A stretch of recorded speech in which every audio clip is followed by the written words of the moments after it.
Welcome to the Roundup, True Crime with Mike. Here I give you an update to current cases so you can quickly catch up on today's or this week's happenings on some public cases. Welcome to an episode of the Roundup, True Crime with Mike. I'm here today with some guests to talk about the Robert Tellis murder trial in Las Vegas. Tellis is accused of murdering investigative journalist Robert Herman, or German. We'll get to the pronunciation later. And I have these four panelists that kind of to go over what's gone over in this case, and then talk about what we're thinking in this case. So let's first start with introductions. If you're watching this channel, you probably know who I am. So I will go ahead and skip, and we'll go ahead and introduce Jason. So, Jason Blair from the Silver Linings Handbook podcast. Mike, I always love being on your show. So, thanks for the invite to come on. Like I said, I'm the host of a podcast called the Silver Linings Handbook, journalist by background. So, I'm really fascinated and interested in this case. Very rarely do journalists end up dead in the United States because work. Okay, thanks. Marianne, since you want to introduce yourself? Sure. My name is Marianne. I am pleased to be with y'all today. I'm not a podcaster, not an attorney, just a trial watcher. And the Tellis trial is one that has struck my attention from day one. I followed the trial, and I'm very pleased to be here discussing it with y'all today. Okay, thank you. Plus, you also do your own soap, so if anybody's interested, they should get a hold of you. Yes, I do. And I paused a project just to be here with y'all to talk about this. You mean like soap, like clean yourself soap? Yes, Wow, soap. Cool. Yes. Okay, and Anna? I'm Anna. Some of you guys that watch Mike might recognize my face. I've been on a few panels with him. Check out our Daybell series. I thought we did a really good job on those. Plug for some previous episodes. I'm just interested in true crime. I really like the legal aspect, the trial aspect. This trial is one that I knew about kind of when the story broke and he was arrested, and then I saw little bits. And so when it came up, I said, this is one I'm going to watch, and I've managed to drag all my friends into it. And it's been a wild ride. Okay, yeah, as I said, I haven't followed this too much except for the last day on it, since it made a wild U-turn, crazy turn. So, but Anna, can you go ahead and talk about what's happened or how we got here? I'm going to try to do the Reader's Digest version. I know I tend to get wordy. So Robert Tellis is how he says his name, but I'm probably going to slip up and call him Tellis. Was a probate lawyer. He ran for public administrator, was elected. In Nevada, the public administrator office handles people who die intestate, the estate of people who die without a will. And so their office will, kind of consolidate all of the property. It's their job to try and get top dollar for them, and for the heirs to split. And that's what he was doing. He says that he started noticing some discrepancies in some of the estates with sales price variances, and then those properties being almost immediately sold for even more money. So the heirs were not making as much, and some other stuff that he just thought wasn't right. So he opens an investigation. He goes and he talks to a detective, Jappy. I do not recall the name of his unit, but I think it's called public corruption, but that's essentially right, public corruption. They investigate public corruption. So he goes and he makes his complaint and says Compass Realty is stealing money from these estates. And so an investigation follows. And through that investigation, Detective Jappy ends up talking to another person who is a part-time investigator for the Public Administration Office, but is also an employee of the Las Vegas Metro Police Department. And she says, well, it's funny that he is claiming that Compass is doing things wrong, because I've heard that he is asking for and taking kickbacks on these estates. So you should look into him. So that rocks along. Jappy is running 2 investigations. He ends up finding that there was no criminality in what Compass did. There might have been some unethical things, but they were working within the law. And he also found that he couldn't find proof that Telus was taking kickbacks. So that should have been the end of it. But Telus was also a horrible boss, and half of his employees hated him, the ones that he inherited, and the other half loved him, the ones that he hired, and so there was all kinds of drama. Well, 2 years go by, and the election comes up, and one of those employees that doesn't like him decides that she's going to run against him. But they also have some videos and photos of Telus and another employee having a clandestine meeting in the backseat of a car across the street from the office. And they made some accusations, and they reach out to an investigative journalist who's well known in Las Vegas. His name is Jeff German, spelled German but pronounced German. And he starts investigating, and a series of articles comes out. And it's a huge deal. And we can get into more of all of that because it plays a big part in the trial. Telus loses the election. It's a primary. It's in June. His tenure is up in January. Things are still going bad for him. More articles are still coming out. FOIA requests are still being made by Jeff. So probably even more articles are going to come out.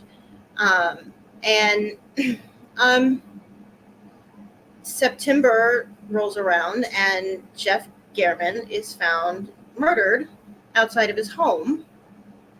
And I'm not going to go into all of the crazy evidence that they have against him because I know Marianne is just chomping at the bit to talk about all that. But there is just a mountain of evidence that points to Robert Telus from the start. And he maintains his innocence, and that's why we're here today. Okay, thank you for the summary. So, Marianne, do you want to go over what's kind of happened in the trial and what evidence they do have against them?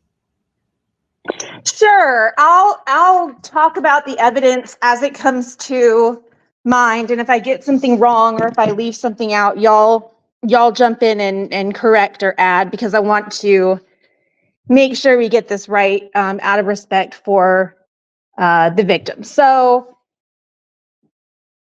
we have a mountain of evidence, and there is more evidence, I think, in this case than I've seen in any other true crime case that I've ever followed. And I was saying this in a true crime chat group last night, just as an example. With OJ, there were still a lot of questions about the timeline, about the route he took, about the weapon, about what he did with his clothes, what he did with just how the sequence of everything unfolded. A lot of the evidence was missing, and we don't have any of those questions in this case, like none. So I will just go through some of the things off the top of my head. We have screen or pictures, and this came through the Celebrite expert who was or the digital forensics expert who was going through the phone. And we have over 100 pictures of Mr. Gearman's home, and every inch, every corner of his home. I mean, it's a regular estate, or not estate, like ranch style house. Nothing huge or fancy, not a big piece of property. So you can imagine that 100 pictures of a piece of property, he has everything covered. And one thing that was very interesting that the DA brought out was that even the very place where his body was found, that shows up in the images. So not only do we have images of his home. Oh, and by the way, these are on Tellis's cell phone. These images are on Robert Tellis's cell phone. Not only do we have pictures of his home, we also have pictures of his vehicle. Over 100 pictures of his vehicle. And the pictures were taken in like about mid-August, and Mr. Gearman was murdered in early September. So we know that he was stalking him and had identified him as a target several weeks before he was murdered. So we have over 100 images of his car, like just everywhere. I mean, not even just at his house. He was following him and presumably taking pictures. Okay, so in addition to that, which are, by the way, are all on Tellis's phone. We also have the security cameras that people have at their home. The investigators were excellent, did an excellent job at collecting this, the camera from the person who lived across the street. I can't remember their name. They testified.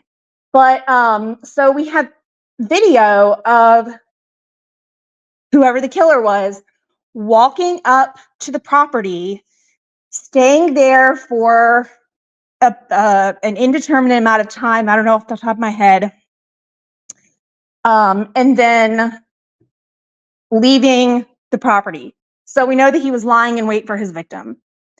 We have the image of him leaving. Not only do we have him leaving, like, but his outfit is very distinct. He is wearing an orange long sleeve shirt, like a reflective, like work vest, and a straw hat, large straw hat, and tennis shoes, distinctive tennis shoes.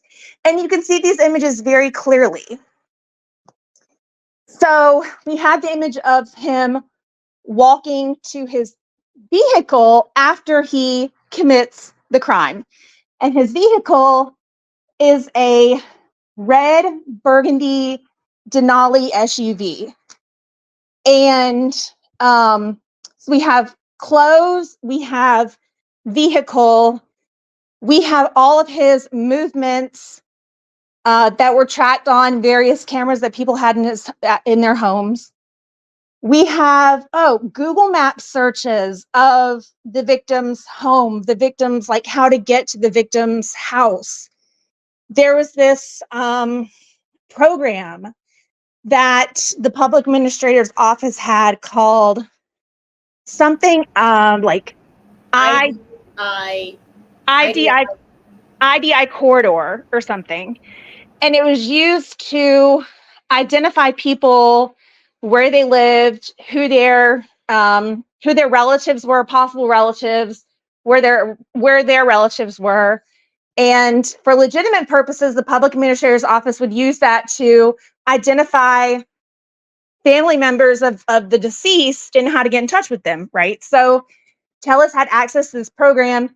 He used that software to search for Gearman's address, and it was under the name or under the username or whatever, R. Tellis, that he did these searches.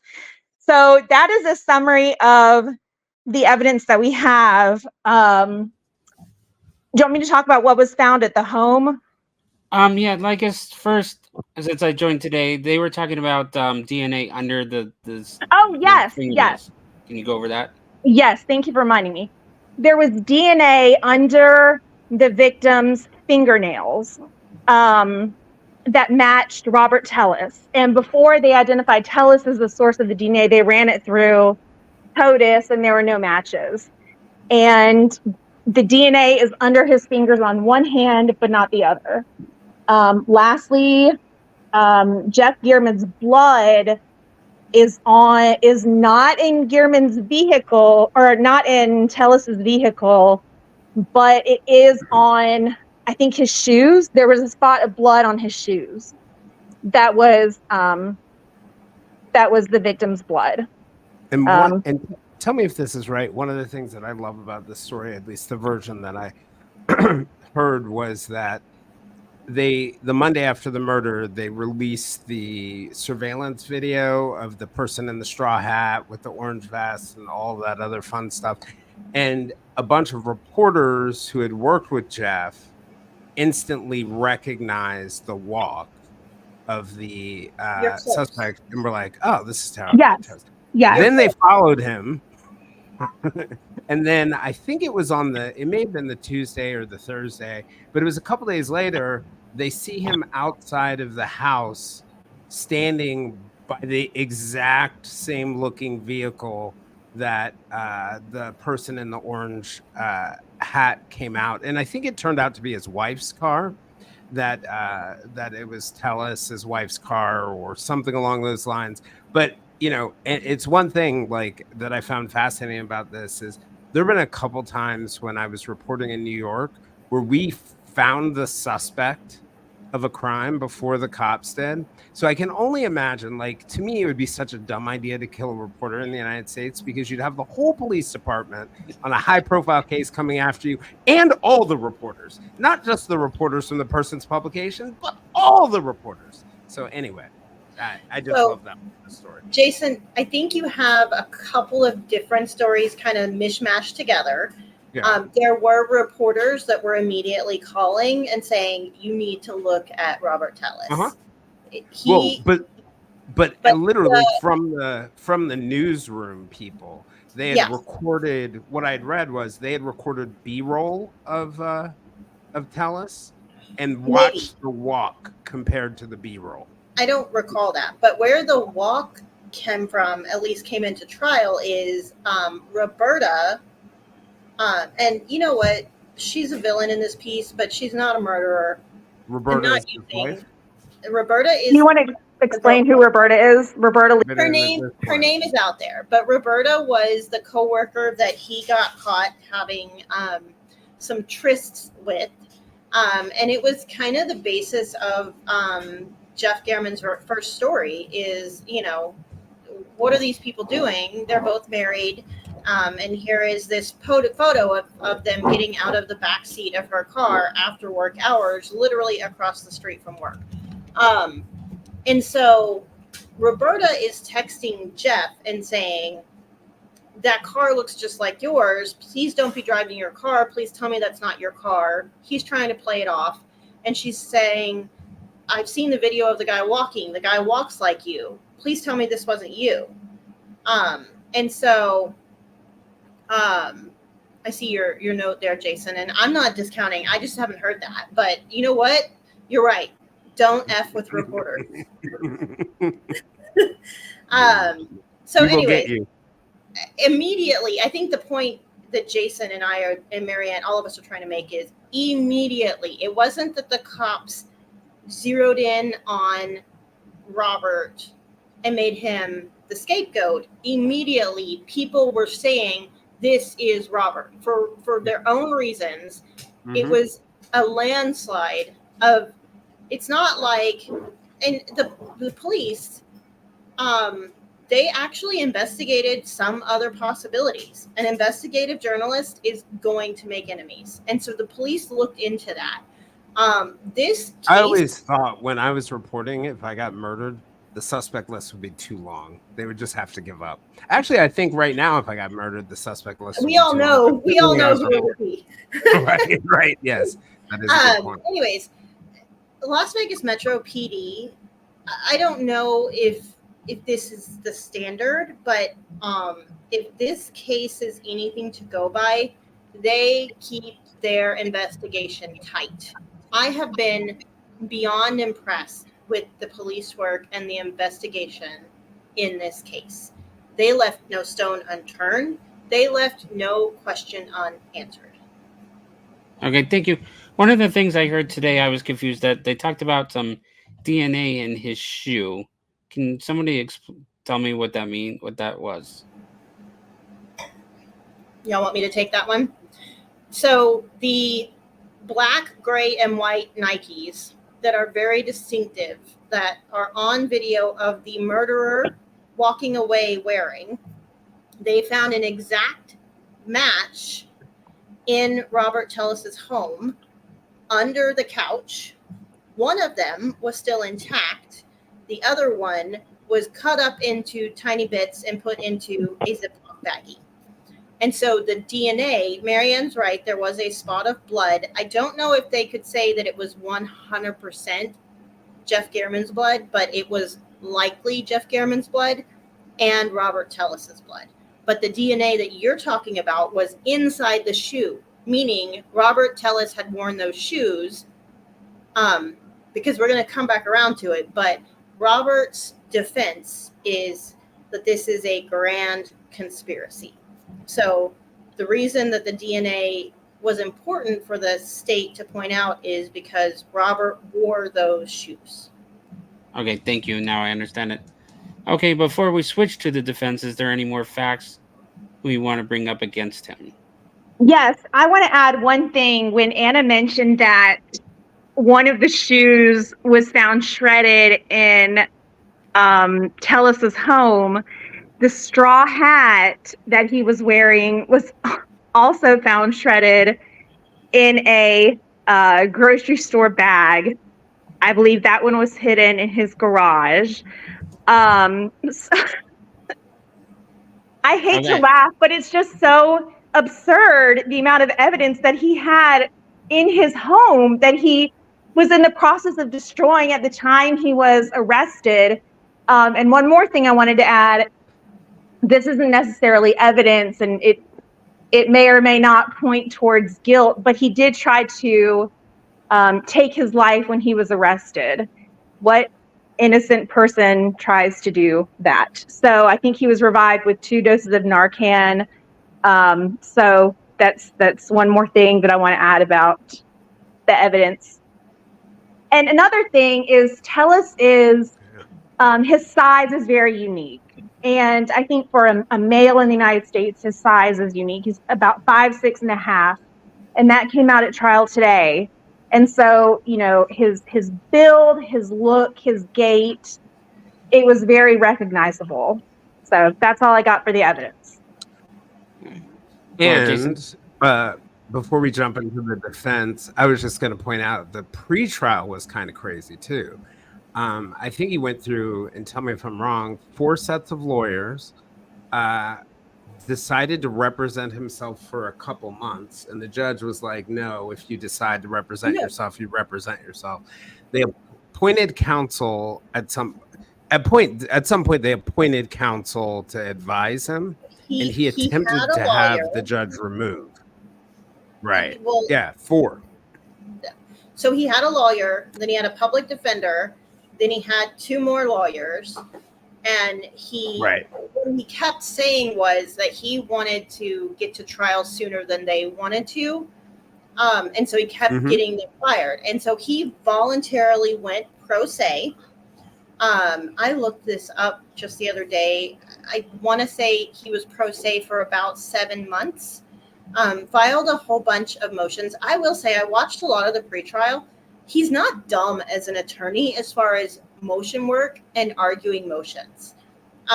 He was actually pretty impressive in some of those pretrial hearings with the motions he filed and the way he was arguing them. Now, they were losers anyways, but that's defense loses more than they win anyway. Yep.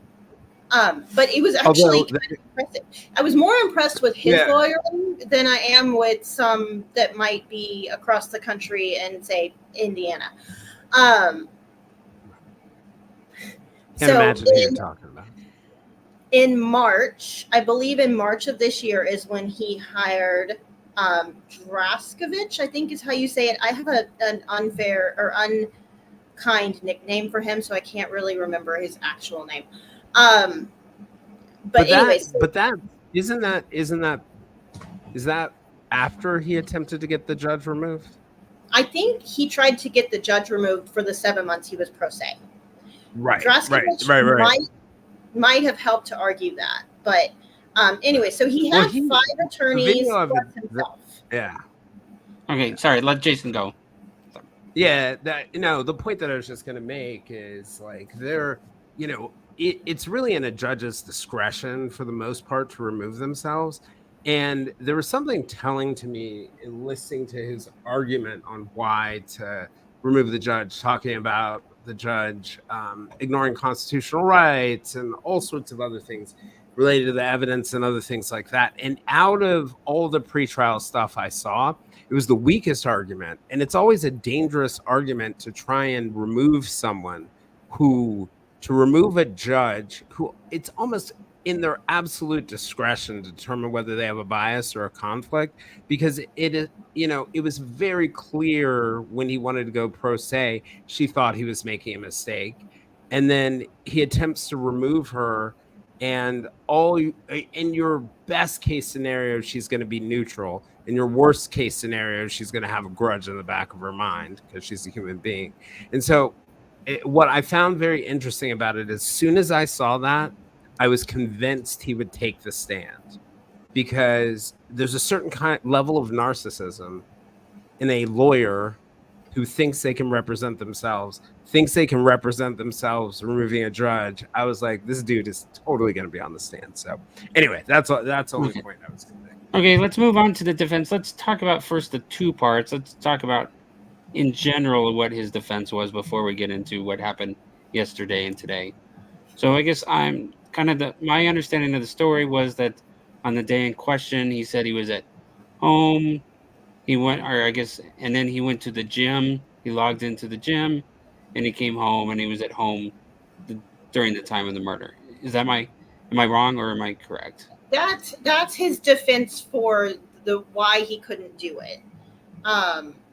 So his phone has some activity in the morning, back and forth. He's responding to calls and texts, and then that stops for several hours. The time of the murder, the time that you can see the Yukon, like literally, like you can follow it on cameras, like from his home to Jeff Garman's neighborhood and then back to his home. During that time, his phone stays pinging at his home, but it's only incoming calls and texts. There is no outgoing responses. And then around noon, I believe, is when his phone moves and it pings. And then there is a corresponding phone check-in at the Planet Fitness near his house. Okay.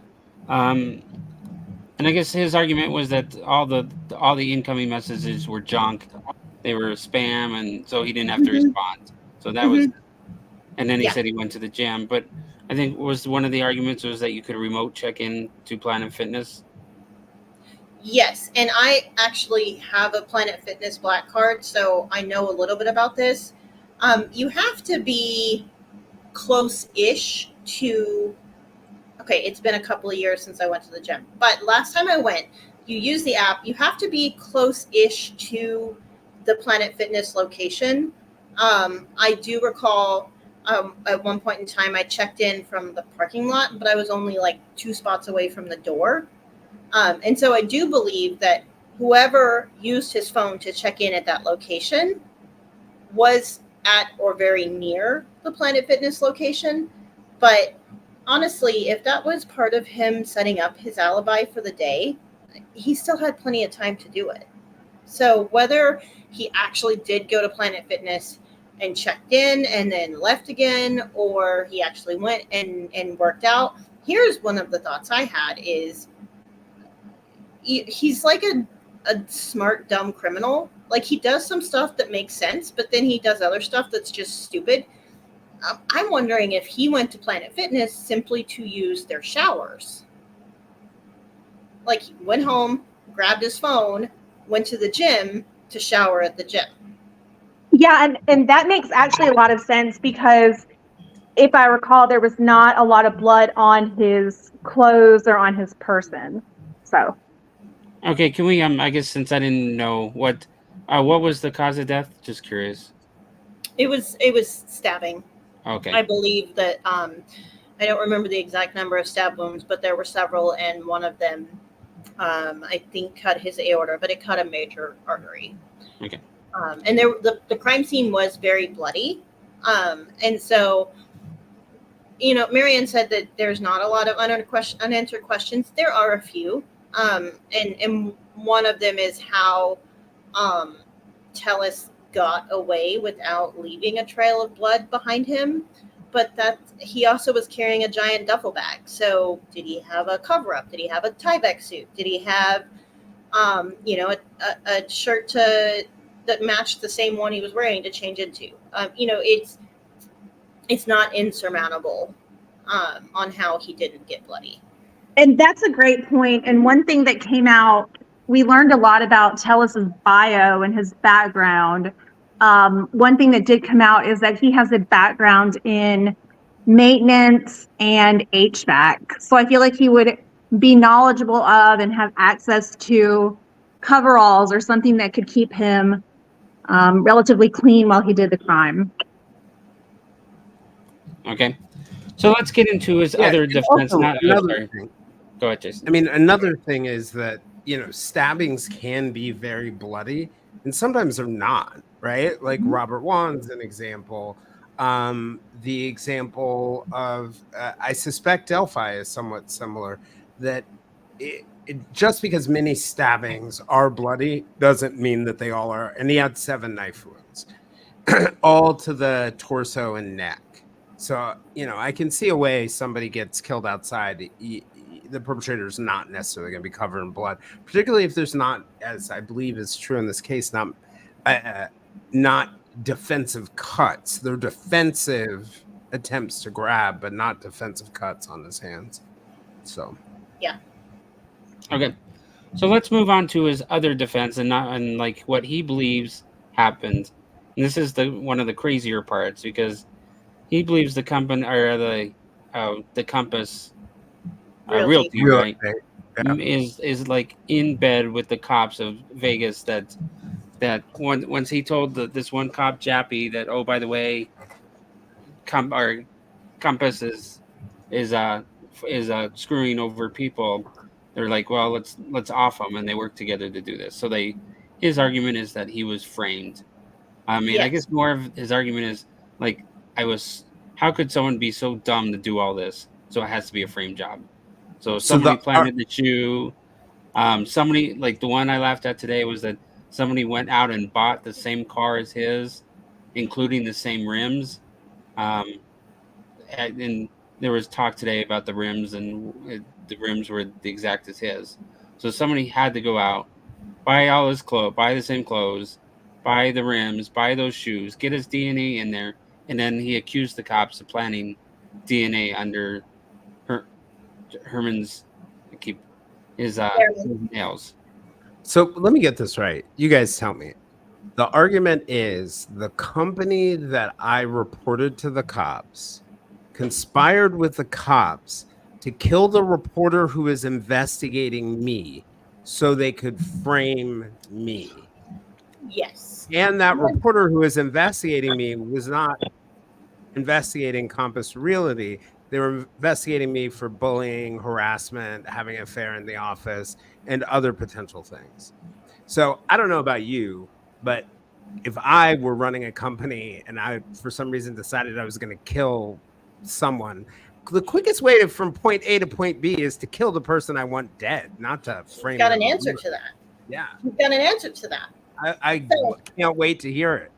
So Compass Realty is making millions over their less than ethical business dealings in probate. And so he reports them. They bought off. He literally said today that they paid off Detective Jappy.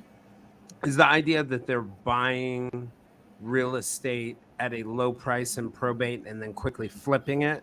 Uh-huh. So essentially then the things that are in probate, those families, the other people like that, are not getting the maximum value that they can get. Correct. So yeah, that's so like if so he was saying that if your house was worth 200,000 or market value 200,000, you would sell it for 150,000, and then they were turning around and selling it 200,000 the same day and making a profit of 50,000 that they were splitting whoever was involved in the scandal, Okay. or whatever the numbers were. He said. So Compass is doing shady stuff, making millions of dollars Mm-hmm. on the backs of these heirs. He reports them. Jaffe starts investigating. They flip Jaffe, and he literally said this out loud in court, by paying him off. Okay. And then he doesn't have a whole lot of answers on how all of these other people got brought in, other than cops cover for each other.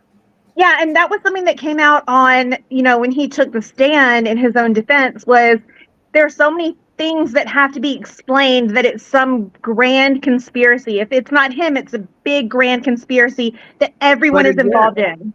Why do you kill the reporter? Why don't you just Exactly. Why don't you just kill the person who's at the center of what is going on?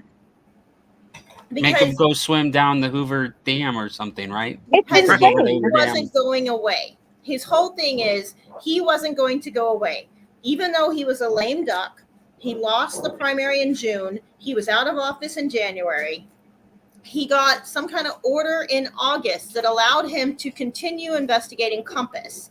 And so he implied that he wasn't going to stop just when he got out of office, that he was going to keep trying to shine a light on this intense wrongdoing.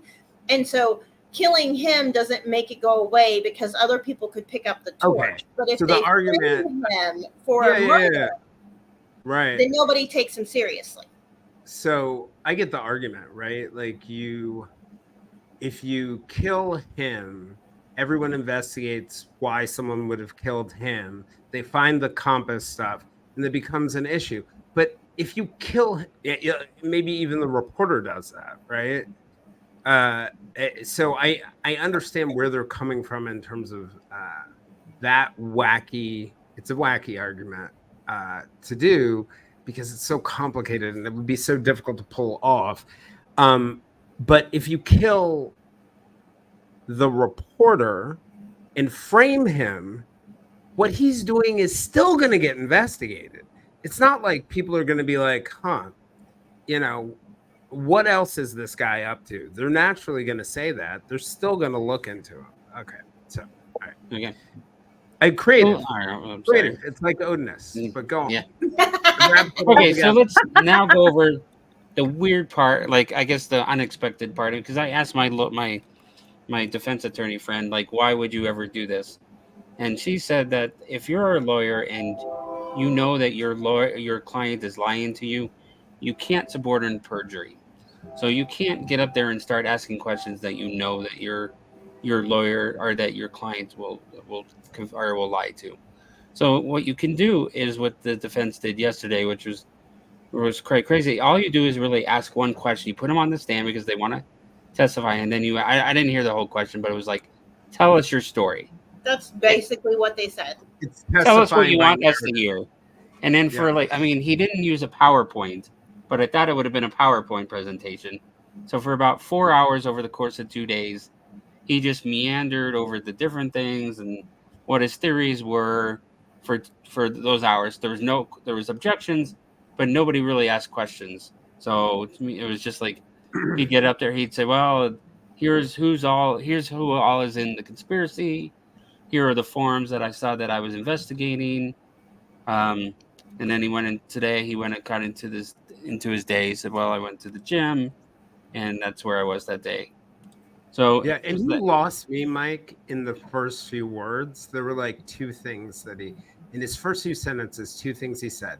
He said that the first time he knew how Germain died was because of the medical examiner's testimony. And I'm like, what defendant in discovery does not figure out how someone died?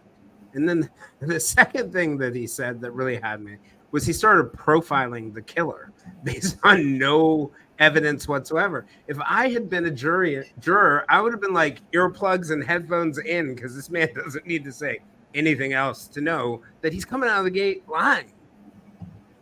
So hence why the lawyer did not ask questions. Normally, when we have direct examination, they have to lead with open questions, but at least the lawyer kind of leads the direction of where they want to answer.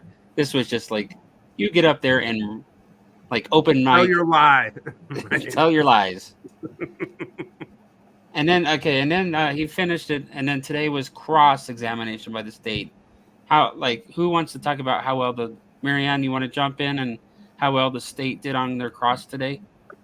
I was in and out on cross as I was coming home from work. So I'll let Jason or Anna cover the cross. Cross was a sight to behold. I wish I could ask the prosecutor, and I'm sorry, I'm usually better at names in trials. I don't remember the prosecutor's name. Jason, do your Google thing. I really wish I could ask him, like, is this the best day of your legal career? Because he was having the time of his life with this defendant. This defendant, and there were a couple of times where I was like, how is this guy not breaking out laughing?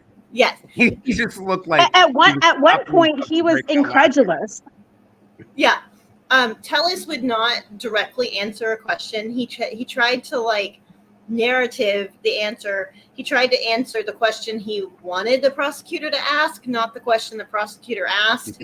And the judge, you could tell that her patience was wearing thin. I will say that she has been exceedingly patient with Robert Tellis for the last day and a half with his testimony. But her patience was wearing thin towards the end of the day with all three of them. Tellis, his attorney, the prosecutor. It was really just a bunch of grown men talking over each other, honestly. But the prosecutor is driving home the important points and kind of where we ended the day. And I know this one stuck out to Marianne. We were talking about it before we started recording. His alibi for the day is that, he just didn't have his phone. He wasn't on his phone 24/7. He was doing things. And he said that he had been out for a walk by himself. And he got a text message from his wife that was a picture of their kid. And he was walking in the door at the moment that he got the text message. So he didn't feel like he needed to respond. And the prosecutor, mic dropped, proof from the wife's phone that there's a message, an outgoing message from her phone that says, "Where are you?" after this picture was sent, and he doesn't answer. But that doesn't show up on Robert's phone. And so his whole alibi of "I was home the whole day" is now in question because his wife, who was at home, is asking him, "Where are you?" Okay, well, yeah, thanks for that summary. I mean, yeah, that's what I went in and out, same as Marianne. So yeah, I mean, the one thing he did repeat about 25 times or maybe 100 times is like, I didn't kill the guy. So Yeah. that's what he's hoping that to me, I think I joked that he was trying to do a fireside chat by himself. He just wanted to be personable. Go ahead, Jason. I also wonder, I wonder whether it even made sense for him to offer an alternative conspiracy theory as opposed to just sticking to some theory of why he couldn't have done it. And I don't know how, because the whole conspiracy theory that he offered, to me, undermined his credibility a lot more than just like, I don't know who did it. I'm not an investigative agency, but here are my 9 reasons why I couldn't have done it. And I was like, It's because he's a narcissist. That's the whole reason that he has to make this wild, tentacled, grand conspiracy to frame little old nobody Robert Tellis, who's just trying to do the right thing, as opposed to, I don't know, Robert Gehrman was an investigative reporter. How many people did he upset in his millions of years as a journalist? Look at them. He could have spent the last 2 years and 5.5 lawyers, if you count himself, finding somebody that Gehrman wrote a story about that would have upset them enough to kill him. Because I guarantee there has to be at least one. I get what you're saying because it's about him. Well, but you made that point about him being narcissistic, but it, and I know you're talking about it colloquially, but I think for a lot of people who are very narcissistic, when they feel like they've been wronged, which I'm sure he did, um, uh, felt totally under attack, right? He felt totally under attack by the reporter, even though his behaviors are bad. Sometimes they feel justified in doing anything. And, a lot of the things that you mentioned, anything to exact revenge or to get to justice, but a lot of things that you mentioned, and that you talked about in his defense strike me as a person who just feels so self-righteous, whether they committed this murder or not, they don't deserve to be punished for it. Yes, and one thing I wanted to note was when Tellis began his narrative, because it was testimony by narrative, not question and answer, as y'all talked about. One thing that he started pretty much day one of his testimony was all about how he did everything by the book. It was all about what his office was supposed to do, what he started doing when he got into office. It was justifying all of his behavior. So it's like his whole mindset was, it's totally ridiculous that this guy was coming after me because I was doing everything right. He makes himself the victim because he's doing everything right, and there's all these people who are coming after him because of the way he was running his office. And I thought it was very interesting in the amount of time that he spent talking about his role, talking about how he was supposedly cleaning up the office and ending corruption. And one thing I noticed, I will say, is that his narrative, the information flowed out so much easier, and it was so much easier for him to talk about all of the things that he did as the public administrator. And then today, when he actually started addressing the mountain of evidence against him, it was very stilted. It was quiet. He was very uncomfortable when he was talking about the evidence against him. He was very comfortable when he was talking about his role as public administrator. Like, how dare they come after me because I did everything right? Yeah, that's a good observation, and thank you. I didn't catch that, but okay. So I guess I'm kind of just wrapping this up a little bit. So, Well, Mike, real quick, sorry. I want to touch on something that Jason said, but I didn't want to interrupt the flow of the conversation. But I always like to try and stay victim focused and focus on who the victim was. And Gehrman, by all accounts, was a phenomenal investigative journalist. He was well respected by his peers. He was well respected by the readers. He was well respected by his community. And Jason said, when we were kind of talking about like why kill the reporter instead of killing Tellis, and he said something along the line. Jason said something along the lines of, Gehrman probably would have investigated Tellis's murder, and I 100% believe that, because I don't believe that Gehrman had any personal vendetta against Tellis. I think that Gehrman took his job as a journalist seriously. He heard about corruption. He did his research. He had a story that the citizens of Las Vegas deserve to hear with a primary election coming up. I believe to my core that if Tellis had been murdered, Robert Gehrman would have been all over that story and would have run it down as thoroughly and as hard as he ran down the public administrator conspiracy theory. Yeah, and that's a great point, Anna, and you can see it in his career, 20 years reporting in Las Vegas. He did organized crime, politics, schools. He investigated all sorts of different things. He wrote a great book, since we're talking about him, that I had read before, Murder in Sin City, which is about organized crime in Las Vegas, which, if you're looking for an entertaining ride, that's one. And I mean, to your point, one of the things that's true in that book is like clearly the bad guys are good guys, the good guys are bad guys. He's just investigating whatever it is he finds out. I remember a reporter once saying to me that, like, if I'm ever investigating a tip that you give me and I find out on the other end that, you've also been doing bad things, I'll be investigating you, my source, just as quickly. And I think that's the kind of reporter he was, just looking for the truth. Okay, well, that's a good that's a good wrap up of him. So I guess that's irony is that if you're investigating organized crime and you end up just killed by some probate lawyer, I think you'd rather go have the mob kill you. Right. Okay, so let's so at the end of the day, the state finished their cross of Robert, and so tomorrow morning we're going to start with I bet another narrative of he'll be able to tell his story again, and then I think is the defense going to call any more witnesses, or is that they're going to rest? I think they said that he was their last witness. Now, I don't think that the court of law holds them to that.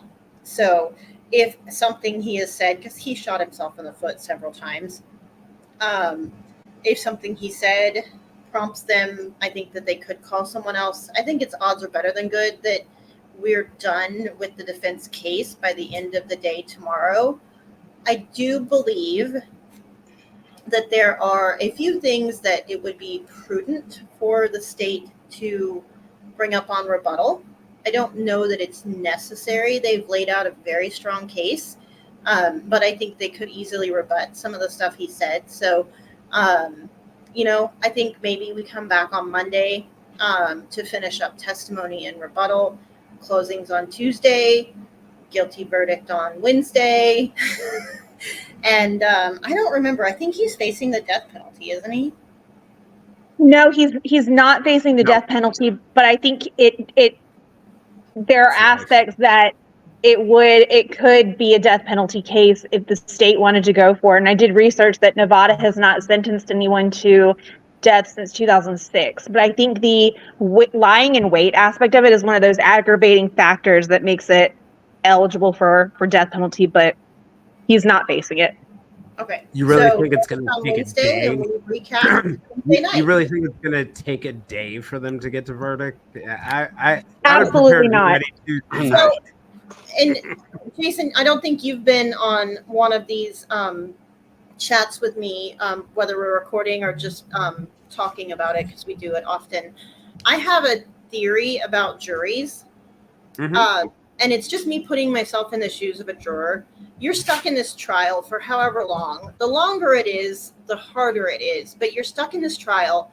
You're not allowed to talk about it. So I feel like when a jury gets a case, you can count on a minimum of the first hour, but probably closer to an hour or two of just trauma dumping, venting, just spewing everything that you wanted on to this say. One, I think it's going to be comedy sketches for the first hour.